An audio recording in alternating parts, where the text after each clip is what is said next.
안녕하세요. 반갑습니다. 일단 시작하도록 하겠습니다. 시작하기 전에 먼저 지금 이 교육 프로그램은 녹화가 되고 있습니다.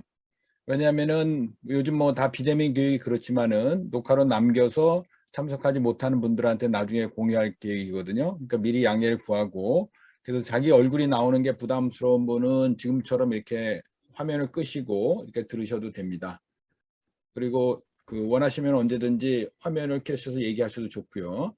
오늘 일정은 채팅방에도 간단히 썼듯이 한 20분 동안은 평창평화 챌린지에 대해서 소개를 하고요. 그 다음에 한 50분간 두 분의 연사를 모셨습니다. 이미 알고 계시던 황정열 박사님하고 박명희 교수님 모시고 그 안중근 의사에 대해서 둘로 나눠서 앞에서는 그분의 삶과 사상을 중심적으로 보고, 그다음 뒷부분에서는 이걸 21세기에 어떻게 연결할 수 있을까, 이 주제에 대해서 준비를 했습니다. 그럼 먼저 제가 파워포인트를 가지고 대회 소개를 간단히 드리도록 하겠습니다. 지금 화면에 보이나요? 네, 보입니다. 자료 보이죠? 자, 그럼 맨 위부터 시작할게요.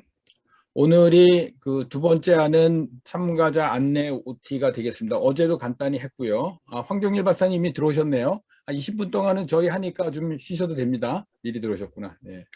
저는 조직위원장이고 지금 화면에 있는 임수연 팀장님 간단히 인사해 주시죠. 예. 안녕하세요. 저는 부사 YMC에서 기획조정실에서 일하고 있고, 이번에 사무국에서 팀장 맡게 된 임선이라고 합니다. 반갑습니다. 네, 환영합니다. 이미 공지 받아서 알겠지만은 사무국은 이제 평창군이랑 같이 운영하고 있고요. 전혜영 선생님이 오늘 참석 못하셨는데 홍보 담당을 맡고 계십니다.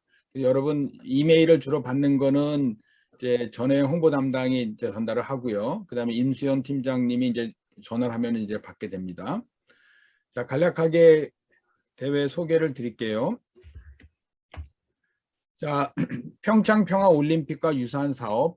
왜냐면 평창평화 챌린지를 이야기해서는 당연히 이제 평창 올림픽에 대해서 이야기 있어야 되고요. 그 다음에 세 번째, 네 번째에서는 구체적인 내용에 대해서 간략하게 이미 대회 규정이나 자료를 통해서 받으셨겠지만 핵심만 간략하게 설명드리도록 하겠습니다. 그리고 오늘 이 설명이 끝난 다음에 그 자료들을 다 모아서 다시 이제 보내드릴 거거든요. 세부적인 거는 그거를 참조하시면 되겠습니다. 자, 평창 올림픽과 유사한 사업 이 부분인데, 평창 올림픽 때 다들 뭐 한국에 계셨겠죠? 어떠셨어요? 평창 올림픽에 대해서 제가 제목을 의와 의미라고 이렇게 적었는데, 의라고 하는 거는 약간 공적인 성격이 있고 의미는 개인적이한테 어떻게 다가오느냐, 이런 질문인 것 같아요. 그래서 간략하게 한번 물어볼게요. 지금 화면상으로 소유이라고 돼 있는데 소유 선생님은 어떠셨어요? 평창 때 뭐 하셨어요? 평창에 가보신 적 있으세요?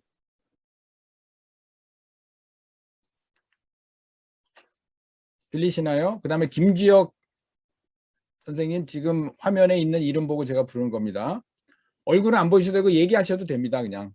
김지혁 선생님 어떠셨어요? 평창 기억하세요? 어떤 기억이 나요?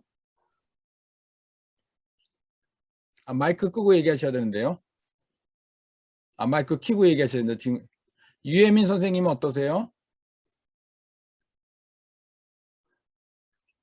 채팅방에 말하기 어려운 상태면은 채팅방에다 쓰셔도 됩니다.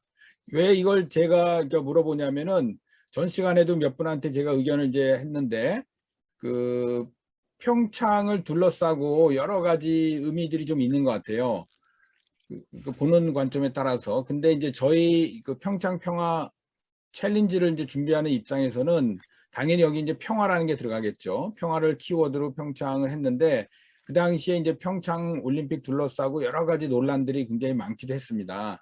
국제적으로도 국내적으로 그렇고. 그래서 이번 챌린지의 의미는 평화를 키워드로 해서 평창 올림픽이란 공적 사건, 3년 전에 있던 공적 사건이 지금의 나에게, 여기 참여하신 분 대부분 이제 청소년과 청년인데 어떤 의미를 짓느냐를 연결시켜 보는 거죠. 그 지금의 나라는 거는 크게 얘기하면 2021년 코로나 전국이고 하고 2018년에 비해서 남북 관계는 지금 경색돼 있고 미중 갈등 심화되고 있고 여러 가지 큰 상황 변화들이 있는데, 이런 상황 속에서 이 맨 밑에 4번에 평창 평화 정신이라고까지 썼는데 과연 이런 것들이 어떤 의미가 있는지를 한번 되짚어 보자라는, 그리고 이 평화하게 되면은 저희 이번 대회의 취지가 9월 21일이 유엔 평화의 날이거든요. 그래서 평화날 준비와 연결시켜 보자라는 그런 이제 취지입니다.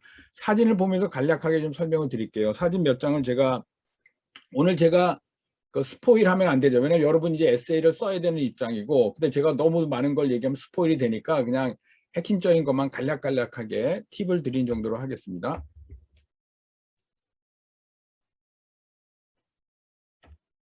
자, 이 사진 기억하시죠? 2018년 3년 반 전인데, 그때 방송 보시면 다 알겠지만 그 당시에 많이 인구에 회자됐던 게 이 드론 공연했다라는 거, 성공적으로.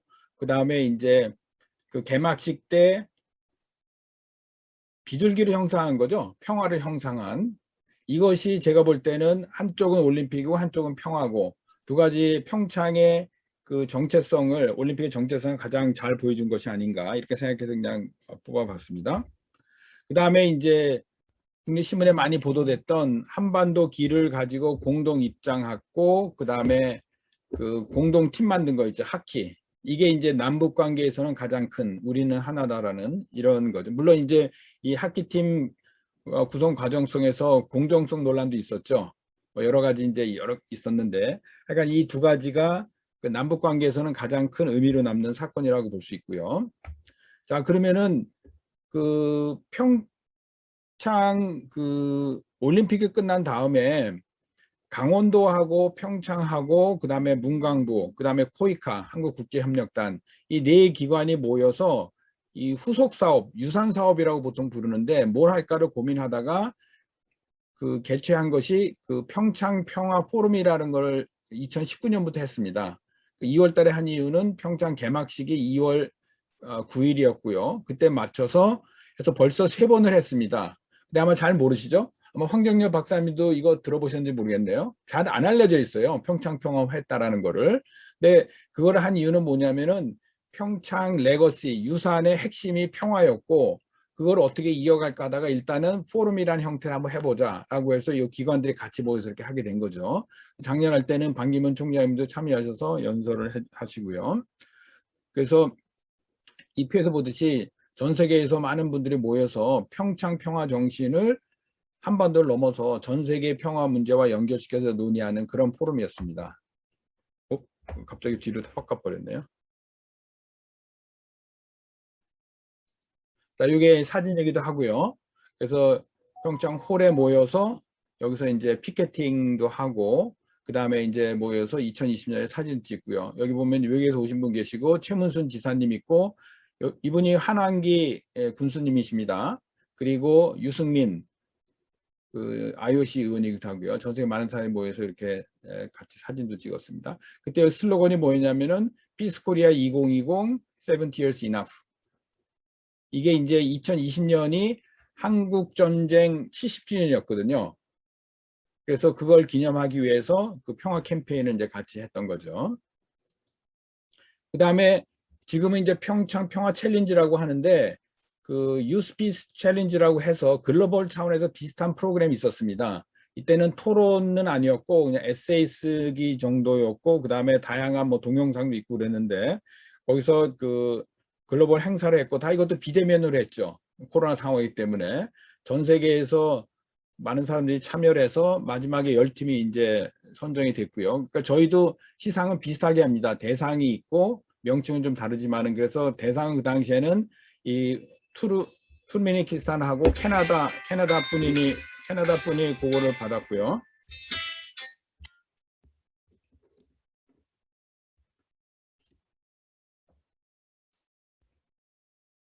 다음에는 그 평창은 그 올림픽 주최 도시지만은 그것만으로 끝난 것이 아니라 그 다양한 그 활동을 후속으로 해왔습니다. 그래서 이것도 아마 잘 모르실 거예요. 그 평화도시로 선포를 했고요. 평창에 가보시면 알겠지만 발왕산이라고 그 스키장 그 있는데, 용평 스키장 있는 데 있는 큰 산인데, 그 꼭대기를 평화봉으로 명명식을 했습니다. 평창 평화봉이라고. 그래서 이런 식으로 그리고 나름대로 평화도시 계획도 세우고, 평창에서는 단순히 그냥 과거의 사건으로 끝난 것이 아니라 이거를 평화도시로 좀 연결시키는 다양한 사업을 해왔고, 그 사업 중에 하나가 올해 9월 21일 날 유엔 평화의 날을 맞이해서 평창 평화 주간으로 선포를 하고, 그 기간 동안에 국민들과 함께 다양한 행사를 하는데, 이번 이 평창 평화 챌린지가 그 주간 행사의 하나라는 겁니다. 그래서 국민들끼리만 하는 것이 아니라 전국적으로 확대해서 평창 올림픽이 청소년과 청년이 굉장히 중요한 역할을 했기 때문에 청소년과 청년을 대상으로 이런 평화에 대한 교육 프로그램을 해보자 해서 이 프로그램이 만들어지게 됐습니다. 그래서 어떤 분들은 왜 이거를 평창군이 하는지 의아한 분도 계셨거든요. 이런 배경이 있다라는 거를 간략하게 이제 설명드립니다. 자, 그다음에 이제 챌린지 대회 바로 소개 들어갈게요. 이미 뭐 자료 보내서 신청하신 분은 다 알겠지만은 대회 명칭이 그렇고요. 그다음에 형식과 주제는 두 가지로 했죠.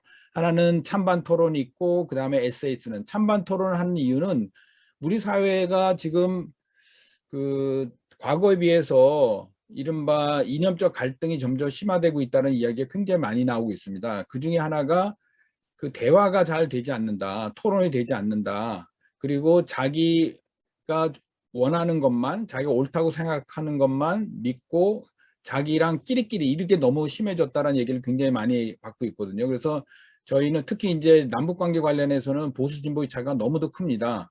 그래서 인권과 평화의 갈등이, 원래는 인권과 평화가 다 보편적 가치고 좋은 거지만은 실제적으로 이제 정책에 들어갈 때는 이게 충돌되는 현상들이 많이 발생을 하거든요. 그래서 이번에 이제 저희가 주제로 정한 거 뜨거운 쟁점, 그러니까 한반도 비핵화 북한 인권과 이게 어떤 관계가 있는지에 대해서 그 정상회의, 워싱턴 정상회의 선언문을 가지고 한번 찬반 토론을 해보고요. 이거 찬반 앞에 붙이는 이유는 뭐냐면 자기가 찬성을 하든 반대를 하든 그거는 뭐 본인의 사상의 자유니까 좋은데, 그 이전에 한 번은 상대방의 다른 입장에서 한 번은 생각해보고 토론해 보면서 자기 입장을 좀 키워보자라는 그런 식으로 이제 취지를 마련을 한 거죠. 그 다음에 에세이는 그 동양 평화론하고 그 다음에 UN 세계 평화의 날 주제를 정했습니다. 자, 보시면 알겠지만은 요것이 이제 세 가지 차원으로 이제 진행이 되는데, 하나는 찬반 토론의 주제는 남북 관계고요. 안중근 의사 에세이는 동아시아에 관한 거고, UN 평화의 날은 글로벌한 겁니다.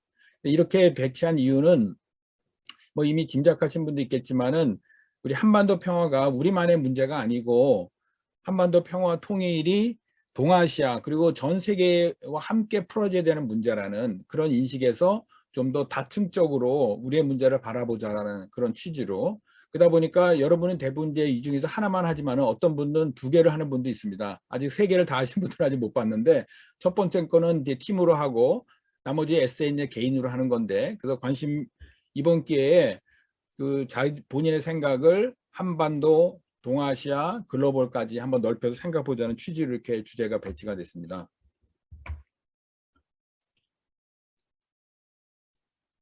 그 다음에 뭐 세부 내용들은 아시겠지만 지금 오늘 이 자리는 그 SAB에 관한 거기 때문에 SA만 관련 얘기하면은 오늘은 이제 사전 교육이 있고 8월 1일까지 SA 제출하게 되면은 전문가들이 심사를 해서 그 에세이 10편을 저희가 취하게 됩니다. 그래서 그 안중근 그 의사의 그 21세기 동양평화라는 관련해서 심사를 10개를 추려서 그중에서 청소년과 청년을 나눠서 5분을 저희가 본선 인터뷰를 하게 됩니다. 그룹 인터뷰를 하게 되고요. 그걸 통해서 심사하고 선발하는 과정이고, 전체 그 상금은 400만 원인데 그 주제별로 나누니까 200만 원이 되겠습니다. 그래서 대상은 100만 원, 그 다음에 우수상은 50만 원, 그 다음에 최우상이 50만 원. 이게 적은 것 같지만 평창에서는 나름대로 전체 예산의 반 이상을 다 이렇게 상금으로 한 이유는 일종의 장학금입니다. 그래서 되도록이면은 여름방학 때 그 농담 삼아 이제 그 편의점 알바도 할 수 있지만은 공부도 하고 장학금도 취하라는 그런 취지로 이번에 그 평창이 이게 큰 도시는 아니지만은 평창군의 예산을 이렇게 투여를 해서 이렇게 장학금을 배치했습니다. 그리고 시상 기간은 그 안중근 의사 같은 경우에는 통일연구원에서 관심이 굉장히 많습니다. 통일연구원이 총리실 산하 국책연구기관인데 여기서 시상을 해주기로, 그래서 그쪽에서도 청소년과 청년이 그 안중근 의사 과거를 보는 게 아니라 오늘날 21세기 한반도 통일을 둘러싼 다양한 지형에서 다양한 그 상황 변화가 있는데 과연 이거를 어떤 좀 창의적인 발상으로 풀어갈 수 있을지에 대한 관심이 많습니다. 그래서 시상은 통일연구원장님께서 해주시기로 이렇게 하셨습니다. 자, 그 다음에 주체협력기관 보면은 그 주체기관은 평창군이 하고 주관은 부산 YMC가 하는데, YMC 같은 경우는 이런 분야의 경험이 굉장히 많습니다. 뭐 Y 다 알다시피 청소년 청년 전문 기관이고요. 그 다음에 평창올림픽을 계기로 만들어진 정부의 그 2018 평창기념재단이 이제 후원을 하고 있고, 그 많은 그 공공기관이 그 협력단체로 이제 참여를 하고 있습니다. 여기서 협력이라는 거는 홍보도 있지만은 심사에도 같이 참여합니다. 그래서 여러분이 우리가 뽑은 10개 에세이를 올려놓으면은 이 협력기관이 다 그거를 읽고 이렇게 평가를 해서 일종의 요즘 유행하는 오디션 방식인 거죠. 그러니까 조직위원회가 선정한 심사위원도 있고 협력기관도 있고, 그 다음에 나중에 그 에세이를 제출한 모든 사람들이 다른 사람들 걸 읽고 평가하는 그런 방식으로 해서 같이 공부하고 같이 평가하는 이런 일종의 집단지성이라고, 그러니까 몇 사람의 전문가들이 다 모든 게 결정하는 것이 아니라 그런 식으로 그 대회를 이제 준비를 했습니다. 그래서 그 일종의 이제 집단지성을 강조하는 것이, 어느 한 사람이 모든 걸 다 할 수는 없고 자기가 갖고 있는 작은 아이디어를 다 모아서 이게 다 끝나고 났을 때 대상받은 한 사람이 스포트라이트를 받는 것이 아니라 참가한 모든 사람들이 함께 배우고 성장하는 그런 취지로 이렇게 심사 과정을 만들었습니다. 자세한 거는 그 규정을 참조하시면 되고요.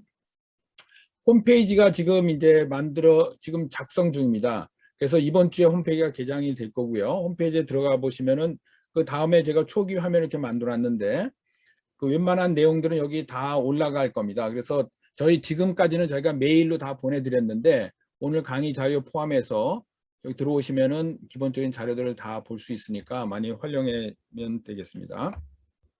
그다음에 찬반 토론의 에세이에 대해 간략하게 내용을 좀 더 설명하면은, 찬반 토론은 일단은 넘어가도록 하고요. 오늘 이제 신청하신 분들은 이제 에세이 중심으로 했으니까 에세이 경연대를 소개하겠습니다. 자, 안중근사의 동양 평화론이라고 하는데, 아마 이것부터 헷갈리시는 분이 있을 것 같아요. 이 동양을 어떻게 얘기할 거냐. 왜냐면은 안중근사가 얘기했을 때 그때 동양이랑 그 다음에 지금의 동양, 그러니까 어떤 분은 동양을 동북아시아로 한정하는, 한중인으로 한정하는 분도 있고, 가장 좁게 하면은, 그 다음에 이걸 동북아로 하게 되면 몽골까지 들어가고, 북을 강조하면 러시아도 들어오고요. 그 다음에 최근에는 동아시아를 얘기하게 되면 동남아시아까지 이렇게 쭉 내려오게 됩니다. 그래서 안중근 의사가 얘기했을 때의 동양평화라는 아무래도 동북아 쪽, 러시아 포함해서 이쪽이라면은, 지금의 동양평화라는 동아시아까지, 그거는 나중에 이제 박명진 교수가 설명하시겠지만은, 그 김대중 대통령께서 동아시아 공동체론을라는 것을 주장을 하셨죠. 90년대 말에. 그때 그 사상적 배경에 안중근의 동양평화론이 있었다라는 그런 이야기를 하거든요. 그래서 그 동양평화론의 그 동양이라는 말이 시대에 따라서 굉장히 좀 넓어지고 있다라는 그런 차원에서 간략하게 좀 언급을 하고요. 그다음에 작성 가이드는 3가지입니다. 간략하게 여러분이 이제 에세이를 작성을 할 때 그 당시 1910년 당시 왜 이거를 쓰려고 했는지, 그다음에 이제 2번째는 그 당시와 지금이 어떤 차이가 있는지, 그다음에 3번째는 지금의 맥락에서 이것들을 어떻게, 만약에 안중근 의사가 지금 태어나신다면 이걸 뒷부분을 어떻게 완성할까, 이 부분이 핵심인 거죠. 그래서 사실 3번이 핵심이 해당되겠습니다. 그 3번을 잘 쓰기 위해서라도 1번, 2번을 거쳐서 이렇게 할 수 있도록 이렇게 가이드를 굉장히 넓게 잡았습니다. 그래서 사실 3번을 다 쓰려면 박사학위 논문이 한 5개 정도 있어야 될 것 같아요. 그래서 지금 그런 걸 그러니까 요구하는 건 아니고, 아이디어 차원에서 좀 정치적 상상력을 많이 발휘해 보시라는 차원에서 넓게 잡았습니다. 그래서 이 중에서 몇 나라를 이렇게 국한하셔도 되고, 한중일에 초점을 맞추셔도 되고, 그런 취지로 이렇게 가이드를 했으니까 참고하시면 될 것 같습니다. 그 다음에 B는 UN 평화의 날인데, 이거는 어제 했기 때문에 오늘은 그냥 하지 않고 그냥 넘어가도록 하겠습니다. 그래서 B는 이제 평화와 코로나19를 연결해서 쓰는 작성을 하게 됩니다. 심사 기준 간단히 설명드릴게요. 여러분이 에세이를 작성하게 되면은 그 조직위원회가 선정한 3명의 심사위원이 여러분의 걸 읽고 이제 평가를 하게 되는데, 그걸 통해서 10개를 선정해야 되는데 4가지 기준입니다. 일단은 가이드 3개를 따라서 작성했는지를 보고요. 그 다음에 여러 가지 이제 개념들이 있는데 이 개념들을 적절히 충실히 이해하고 사용하고 있는지, 그다음에 이제 쟁점들이 있겠죠. 당연히 안중근 의사의 삶과 사상과 동양평화론을 이제 21세 적용하게 되면 쟁점들이 나타나게 되는데 과연 이 다양한 쟁점들을 어느 정도 다루고 있는지, 그다음에 마지막으로 4번 해당되는데 기존에 다 알고 있는 그런 얘기가 아니라 뭔가 좀 창의적인 실제 어떤 발상과 그런 것들이 담겨 있는지 이 네 가지를 가지고 서면 심사를 하고요. 그 다음에 이제 선정이 되면은 그룹 인터뷰를 하는데 인터뷰 때는 요 네 가지.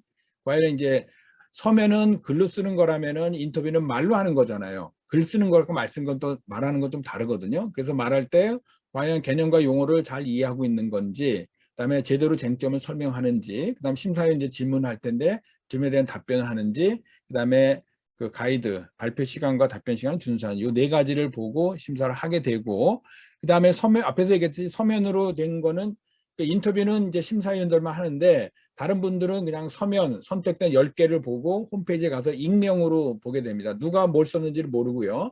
번호만 이거 내용만 보고 자기도 에세이를 써봤기 때문에 자기랑 비교해 볼 수 있겠죠. 그걸 보면서 그 평가를 하는 그런 시스템으로 되어 있습니다. 그다음에 상금은 이미 알려졌듯이 이렇게 되어 있고요. 토론대가 좀 많습니다만 3인이기 때문에 대상이 200만 원이고 에세이는 이제 100만 원 이렇게 됩니다. 그다음에 일정은 그 수상자가 선정이 되면은 9월 17일 날 그 시상식을 하게 되는데 원래 유엔 평화의 날은 9월 21일입니다. 근데 공교롭게도 우리나라 같은 경우는 추석과 겹쳐 있어요. 추석 연휴, 그 화요일이거든요. 그래서 기념식을 땡겨서 합니다. 그 17일 날 금요일 날 하고 이 기념식을 올림픽 기념관에서 하는데 이때 그 시상식도 같이 하고요. 그다음에 수상자는 그 결정이 되면은 그때부터 한 3주 동안 9월 3주 동안 준비를 하게 되는데 평창 평화 선언문을 준비를 하게 됩니다. 그래서 공부한 것들 하나 모아서 문서를 만들고 시상식이 끝난 다음에 청소년 평화 정상회의를 하고 앞에서 보여드렸던 그 발왕산 평화봉 있죠. 평창 평화봉. 진짜 서밋을 하는 거죠. 피스 서밋. 보통 서밋 하면은 정상들이 하는 거를 서밋이라 그러는데 산에 가지는 않거든요. 상징적인 의미인데 저희는 진짜로 하는 겁니다. 그 평화봉에 가서 진짜 청년들이 모여서 그 피스 서밋을 해서 거기서 평화선언문을 발표하는 걸로 이렇게 마무리가 됩니다. 그리고 부상으로는 수상자는 내년 2월 달에 평창 평화포럼, 이거 국제행사인데 여기 초대받아서 뭐 연사로도 참여할 수도 있고 세션 할 수도 있고 뭐 참관할 수도 있고요. 그런 식으로 해서 계속 교육의 기회가 이제 주어집니다. 그래서 그분들을 저희는 피스메이커라고 이야기를 하죠. 이런 이제 철저하게 저희가 어떤 뭐 흥행성보다는 진지하게 한번 공부하고 성찰하는 그런 과정으로 만들었습니다. 그래서 한 번에 그냥 지나가는 이벤트가 아니라 이걸 계기로 평창 평화 정신을 한반도 평화의 맥락에서 세계 평화의 날과 좀 연결시키는 평창 한반도 세계 평화, 특히 이제 유엔 평화 날을 계기로 이런 것도 연결이 되어 있습니다. 이걸 통해서 청소년과 청년분들이 좀 더 많은 것들을 고민하고 새로운 아이디어를 많이 나누기를 바라는 그런 마음으로 준비를 했습니다.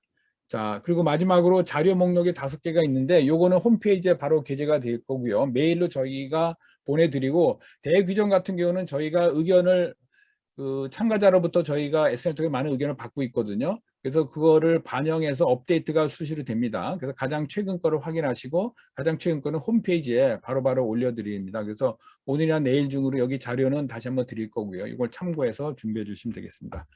그리고 마지막으로 감사드리고 평창의 슬로건이 해피 700입니다. 이것도 처음 들어보셨죠? 평창군 홍보를 조금 하면은 평창이 강원도 산골이잖아요. 근데 그 700고지라 그럽니다.